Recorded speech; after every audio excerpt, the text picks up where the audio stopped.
Welcome back. आज का हमारा टॉपिक है consumer equilibrium in single commodity case and it is one of the important topic of economics. तो आज इस लेक्चर्स को पूरे कॉन्सेंट्रेशंस के साथ आपको समझना है। तो मैं आपसे रिक्वेस्ट करता हूं कि स्टार्ट टू एंड इस वीडियो को पूरे कॉन्सेंट्रेशन के साथ देखना है। Consumer equilibrium in single commodity case. तो कंज्यूमर्स ना बहुत सारे कमोडिटी को कंज्यूम करते हैं। आज हमें जानना है कि सिंगल कमोडिटी केस में कंज्यूमर्स इक्विलिब्रियम को अटेंड कैसे करता है। तो मैं आपको ये बातें बताऊंगा, इससे पहले मैं इनके डेफिनेशंस और इनके कंडीशंस को समझ लेता हूं। तो कंज्यूमर इक्विलिब्रियम कहता है, consumer equilibrium refers to that situation where consumer gets maximum satisfaction after spending his limited income in such a way that he has no tendency to spend more. Consumer equilibrium refers to that situation where consumer spend his limited income in such a way that he has no tendency to spend more। जब consumer अपनी limited income को खर्च करता है और उसे maximum satisfaction मिलता है और उसकी टेंडेंसी अब खर्च करने की नहीं होती है, इस सिचुएशन को हम कंज्यूमर इक्विलिब्रियम कहते हैं। ऐसा सिचुएशन जहां पे कंज्यूमर को मैक्सिमम सेटिस्फैक्शन मिलता हो और उसका अपने इनकम को अब स्पेंड करने का कोई भी इरादा ना हो, that situation is called consumer equilibrium. In single commodity case जो कंज्यूमर को कंडीशंस फुलफिल करने होते हैं वो ये होता है, MUX upon PX must be equal to MUM और MUX इक्वल्स टू PX। तो विल फोकस इन दिस, दोनों का मतलब एक ही है, बट अब मैं बता दूं MU क्या होता है, P क्या होता है, MUM क्या होता है। तो लास्ट लेक्चर्स में आपने पढ़ा था मार्जिनल यूटिलिटी, और कोई भी कमोडिटी को हम कंज्यूम करते हैं और हर एडिशनल यूनिट से हमें कुछ ना कुछ यूटिलिटी मिलता है, उसे बोलते हैं मार्जिनल यूटिलिटी। तो ये MUX का मतलब है marginal utility for X commodity. यहां पर जो मेरा सिंगल कमोडिटी है ना वो X है, मैंने अपने कमोडिटी को नाम दिया है X।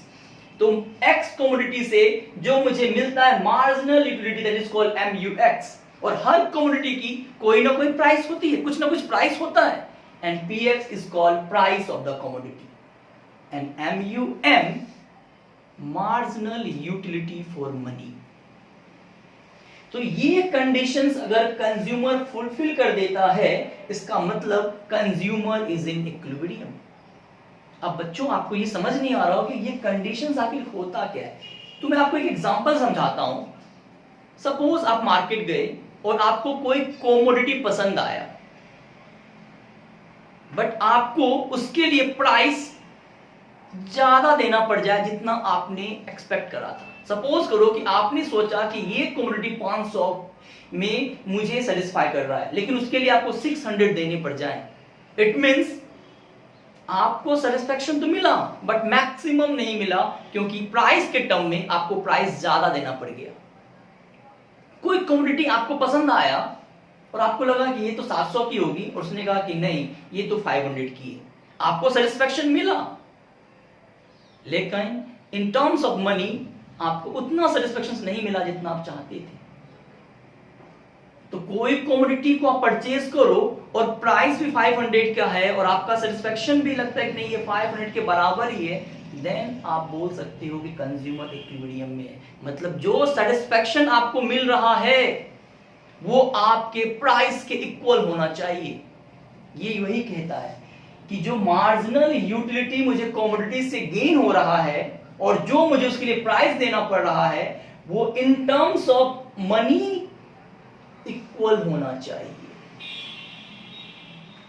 तो आपका जो मार्जिनल यूटिलिटी, जो आपका सेटिस्फैक्शन लेवल है, that must be equal to the price of the commodity.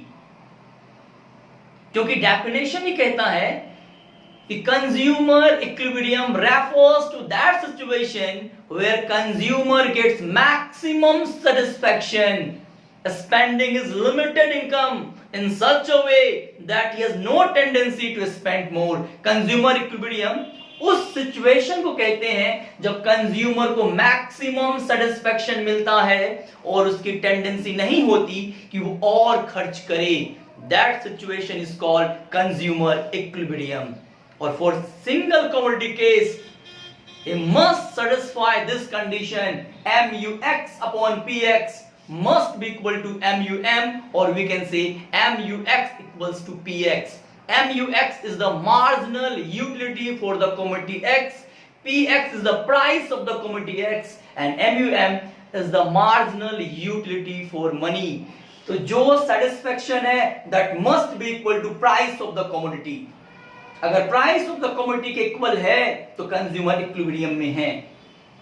तो अगर आपको सिंगल कमोडिटी केस को एक्सप्लेन करना हो बच्चों, तो first of all you have to write the definition. Then आपको बताने होंगे कि कौन से कंडीशंस को फुलफिल करने होते हैं. इसके बाद भी लिखना है, but first of all you must know कि how to write the answer and you must know कि व्हाट इज कंज्यूमर इक्विलिब्रियम. तो याद रखना, जब इंसान को सेटिस्फेक्शन मिलता है और उसको मनी के इक्वल मिल जाता है तो हम बोल सकते हैं कंज्यूमर जो है इक्विलिब्रियम में है. और मैंने आपको एक बात बताया था कि जो सेटिस्फेक्शन होता है हम उसे यूटिल्स में मेजर करते हैं. तो जो हमारा यूटिलिटी है, जो हमारा सेटिस्फेक्शन है और जो हमारा मार्जिनल यूटिलिटी फॉर मनी है, जब दोनों इक्वल होंगे तो कंज्यूमर सेटिस्फेक्शन को प्राप्त करता है, कंज्यूमर सेटिस्फेक्शन को अटेन करता है. अब कंज्यूमर इस कंडीशंस को फुलफिल कर दे तो कंज्यूमर इक्विलिब्रियम में है. लेकिन ऐसा भी तो हो सकता है कि MUX ग्रेटर हो जाए PX से. मतलब जो मार्जिनल यूटिलिटी फॉर मनी है वो जो marginal utility for commodity X है वो मेरे प्राइस से ज्यादा हो जाए. मतलब सेटिस्फेक्शन, जो मेरा सेटिस्फेक्शन लेवल है, जितना मैंने प्राइस खर्च किया रहा है उससे ज्यादा मिल जाए मुझे. तो मैंने एक एग्जांपल दिया था. अगर ऐसा भी होता है जो कंज्यूमर इक्विलिब्रियम नहीं होता. और एक बात याद रखना बच्चों, प्राइस रिमेन कांस्टेंट. और दूसरा कंडीशन ये हो सकता है कि MUX स्मॉलर देन PX. जो मार्जिनल यूटिलिटी फॉर मनी है वो ज्यादा हो और सेटिस्फेक्शन कम. तो कंज्यूमर इक्विलिब्रियम तभी अचीव करता है जब ये वाले कंडीशंस को फुलफिल करता है. लेकिन अगर इस कंडीशन से चेंज हो जाए, या तो ये कंडीशंस हो जाए या तो ये हो जाए, it means consumer is not in equilibrium. तो सवाल आता है कि अगर सर सिचुएशंस ये हो गया तो how he will get back into equilibrium. वो कैसे इक्विलिब्रियम फिर से आएगा. तो मेरा लास्ट लेक्चर सब याद करो.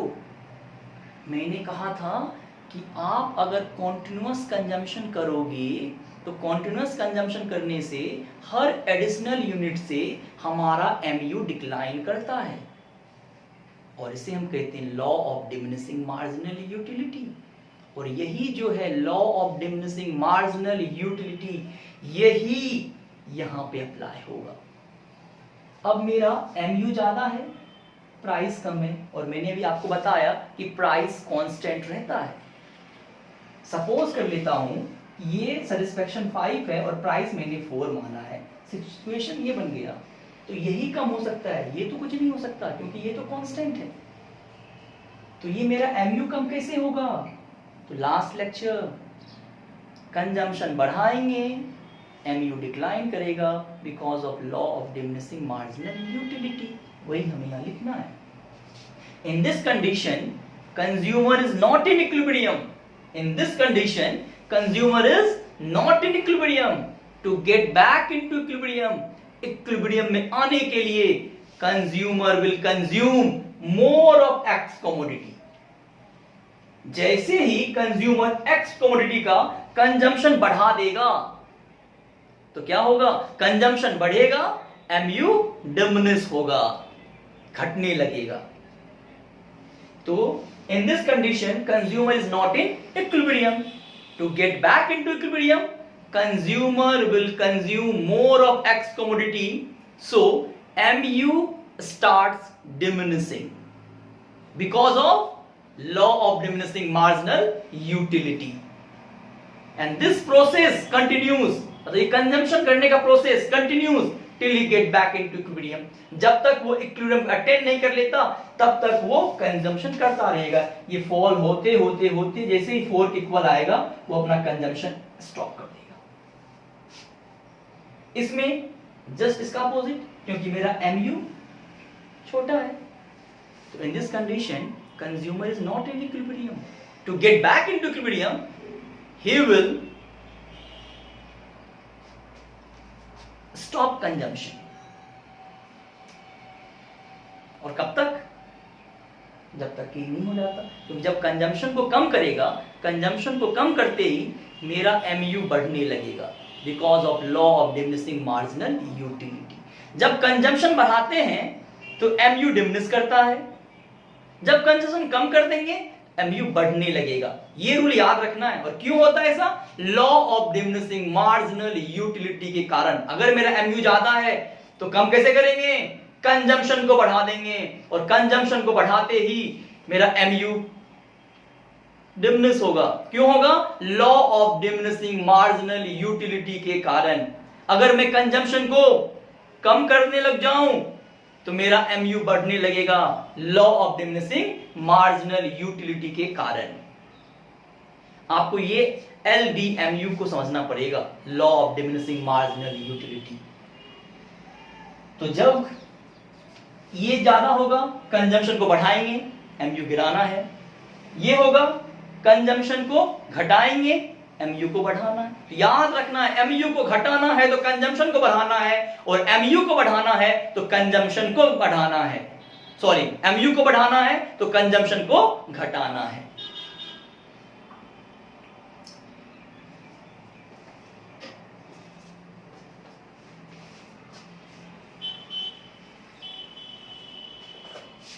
अब मैं इसको delete sorry I mean to so मैं इसको अब जो है रब करता हूं और मैं आपको दिखाता हूं आगे कि इसको कैसे बनते हैं, इसके शेड्यूल। अब मान लेते हैं कि कोई कमोडिटी है, उसका यूनिट 1 है, 2 है, 3 है, 4 है, 5 है। अब हर यूनिट से कुछ ना कुछ सेटिस्फेक्शन तो मिलेगा। सपोज कर लेते हैं पहले यूनिट से मुझे 20 मिला, उसके बाद 18 मिला, फिर 16 मिला, फिर 10 मिला, फिर 0 मिला, फिर -2 मिला। और ये आप जानते हो कि जैसे जैसे कंजम्पशंस को बढ़ाते हैं मेरा यूटिलिटी हर यूनिट से मिलना डिमिनिश होता है because of law of diminishing marginal utility. अब हमारा कंडीशन ये था कि MUX upon PX equals to MUM। तो ये रुपीस में है, ये यूटिल्स में है, तो मैं इसको कन्वर्ट कर लेता MUM में। तो मैंने मान लिया कि ₹1 इक्वल्स टू 4 यूटिल्स। मैंने माना है कि 1 रुपए 4 यूटिल्स के बराबर है, मतलब 1 रुपए से मुझे 4 यूटिल्स मिलते हैं। आप ये कुछ भी मान सकते हो, 1 रुपए से मुझे 5 यूटिल्स मिलते हैं, 1 रुपए से मुझे 6 यूटिल्स मिलते हैं। अब जो भी यूटिल्स आपको 1 रुपए से मिलता है, अगर 1 रुपए से 4 यूटिल्स मिल रहे हैं तो 4 रुपए से कितने मिलेंगे? 16 यूटिल्स। 5 रुपए से कितने मिलेंगे? 20 यूटिल्स। इसीलिए मैंने रुपीस को कन्वर्ट कर दिया यूटिल्स में। मुझे 1 रुपए से 4 यूटिल्स मिलते हैं, मतलब मेरा MUM जो है वो 4 हो गया, और जो P है वो भी अब 4 के बराबर हो गया है। तो अब मेरा MUM 4 है। इसका मतलब जब मैं डिवाइड करूंगा तो जिस जगह मेरा इनका जो है वो 4 के बराबर आ जाएगा, मतलब कंज्यूमर इक्विलिब्रियम में होगा, तो 20 डिवाइड बाय 4, क्योंकि अब जो रुपीस है वो 1 रुपए 4 के बराबर है। तो मैंने डिवाइड किया तो मेरा MUM 5 निकला, मतलब कंज्यूमर यहाँ पे इक्विलिब्रियम में नहीं है। अब मेरा MU 18 है, PX मेरा 4 है, ये 4.5 है, इसका मतलब कंज्यूमर यहाँ पे भी इक्विलिब्रियम में नहीं है। ये 16 है, ये 4 है, डिवाइड किया 4, मतलब इस यूनिट पर कंज्यूमर इक्विलिब्रियम को अचीव कर रहा है। अगर मैं नीचे डिवाइड करता जाऊं तो 10 डिवाइड बाय 4 2.5, 0 डिवाइड बाय 4, ठीक है 0, और ये -2 डिवाइड बाय 4, ये भी माइनस में आएगा, जो भी 0.5। तो आप एक चीज नोटिस करो, ये कंडीशंस MUX ग्रेटर PX का बना, ये कंडीशन MUX स्मॉलर PX का बना, और यहां पर MUX इक्वल्स टू PX है। इसका मतलब कंज्यूमर कमोडिटी 3 पर इक्विलिब्रियम को अचीव करता है। तो ध्यान से देखिएगा, मैंने क्या माना, 1 रुपए 4 बिल्स के बराबर है, मतलब मेरा PX 4 हो गया, और ये 4 बिल्स है, मतलब मेरा मार्जिनल यूटिलिटी फॉर मनी 4 हो गया। तो इसका मतलब है कि जब मैं इसको इसे डिवाइड करूंगा तो वो 4 के बराबर होना चाहिए। जब इसको डिवाइड करने पे 4 के बराबर होगा तो कंज्यूमर इक्विलिब्रियम में होगा, वो मैंने यहाँ पे डिवाइड किया। तो कमोडिटी 3 पर कंज्यूमर इक्विलिब्रियम को स्टक कर रहा है, अटेंड कर रहा है। और ये कंडीशंस में मेरा MU ज्यादा है, और आपको मैंने क्या कहा था, इस कंडीशन में अगर MU ज्यादा होगा तो कंज्यूमर इक्विलिब्रियम में नहीं होगा। इक्विलिब्रियम आने के लिए कंजम्पशन को इंक्रीज करना होगा, यही कहा था। देखिए, कंजम्पशन को इंक्रीज करते रहे, और तब तक करते रहे जब तक MUX इक्वल टू PX नहीं हो गया। मैंने इसमें यही कहा था लिखने के लिए, in this condition consumer is not in equilibrium, to get back into equilibrium consumer will start consuming more of X and MU starts diminishing। देखिए, जैसे ही कंजम्पशन बढ़ाते गए मेरा MU डिमिनिश होने लगा, और एक समय आया कि वो इक्वल हो गई, और यहाँ रुक जाएंगे। अगर और कन्वर्ट करते जाएंगे तो MU कम हो जाएगा। अब ऐसा हो गया तो इसमें मैंने कहा था कंजम्पशन को कम कर देना, तो जैसे ही कंजम्पशन को आप कम करते जाओगे आ जाएगा। तो सिंगल कमोडिटी केस में कंज्यूमर इक्विलिब्रियम में तब होता है जब उसे मैक्सिमम सेटिस्फेक्शन मिलता है और उसका कोई टेंडेंसी नहीं होता कि वो और खर्च करे, और उसके लिए कंडीशन है MUX upon PX equals to MUM। And ये शेड्यूल आप बनाओगे, फिर आप समझो कि एक कंडीशन ये होगा इक्विलिब्रियम में नहीं है तो कैसे आएगा, मैंने आपको बता दिया है। ये हो जाएगा तो कैसे आएगा, मैंने आपको बता दिया है। अब मैं आपको रफ डायग्राम बता देता हूं इस शेड्यूल के मुताबिक, प्लीज आपने इसे नोट डाउन कर लेना है। ओके,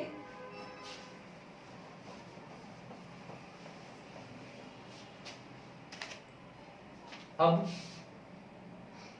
चलिए, ये हो गया मेरा y एक्सिस, ये हो गया मेरा x एक्सिस।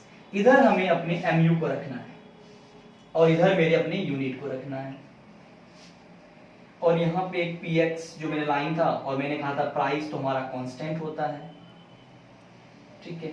तो ये मेरा प्राइस था PX, इसको मैं 4 पे कांस्टेंट मान लिया, और मेरा ये MU है, तो ये यहाँ से ऐसे आएगा। तो जिस यूनिट पे ये यहाँ कट किया ना, यहाँ पे जो यूनिट है, जो भी यूनिट होगा यहाँ पे, वही कंज्यूमर का इक्विलिब्रियम पॉइंट होगा। तो ये हमने अब ये जो बनाया था, जो वहाँ 3 पे था, इसलिए यहाँ पे 3 होगा। तो याद रखना है एक स्ट्रेट एंड पैरेलल टू बनाना एक्स एक्सिस, जो कि मेरा प्राइस होगा, प्राइस रिमेन कांस्टेंट, इसलिए कांस्टेंट है, इसलिए पैरेलल है। इधर मेरा MU होगा, इधर आप MU को पुट करना, एंड देन जिस यूनिट पे जितना मिल रहा है उसको उसे मिला देना, और जब आप इसको करोगे तो एक जगह ये प्राइस को कट करेगा, और जहां पे कट करेगा उसके नीचे जब आप इसको मिलाओगे तो यहाँ पे जो भी यूनिट होगा 1 2 3 4 5 जो भी आएगा वही आपका इक्विलिब्रियम का पॉइंट होगा। तो मेरे शेड्यूल में 3 पे था, इसका मतलब 3rd यूनिट पे इक्विलिब्रियम को अचीव कर रहा है। तो ये तो था सिंपल, मैंने आपको बताया। अगर डायरेक्टली क्वेश्चन पूछे कि explain the consumer equilibrium in single commodity case, then आपको सबसे पहले डेफिनेशन, देन कंडीशंस, then वो MUX greater PX to explain, MUX smaller PX to explain, then schedule and diagram, and you will get 5 to 6 marks। लेकिन इसी पे ना कुछ questions आएंगे थोड़ा सा ट्विस्ट करके, तो आपको समझना पड़ेगा एंड देन सॉल्व कर पाओगे। तो मैं आपसे प्रॉमिस करता हूं कि नेक्स्ट लेक्चर में मैं इनके क्वेश्चंस लेके आऊंगा थोड़े से हाई क्वालिटीज के, और अगर आपको अभी 80% समझ में आया है तो अगले वीडियोस में आप consumer equilibrium in single commodity को ऑलमोस्ट समझ जाओगे। लेकिन जिस दिन मैं डबल कमोडिटी केस भी बता दूंगा, उसके आपके क्वेश्चंस भी बता दूंगा, आई प्रॉमिस यू कि आपको इतना सा भी डाउट नहीं होगा। तो आपको थोड़ा सा सब्र रखना होगा, और सिंगल कमोडिटी इसके प्रैक्टिकल सॉल्यूशंस, डबल कमोडिटी उसके कुछ सॉल्यूशंस जब हो जाएंगे, आई प्रॉमिस कि आपको ना तो सिंगल ना तो डबल ना ही उसके क्वेश्चंस समझने में दिक्कत होंगे और आप इसको अच्छे समझ भी जाओगे and also you can explain to others. This is my promise to you. Thank you. Bye bye.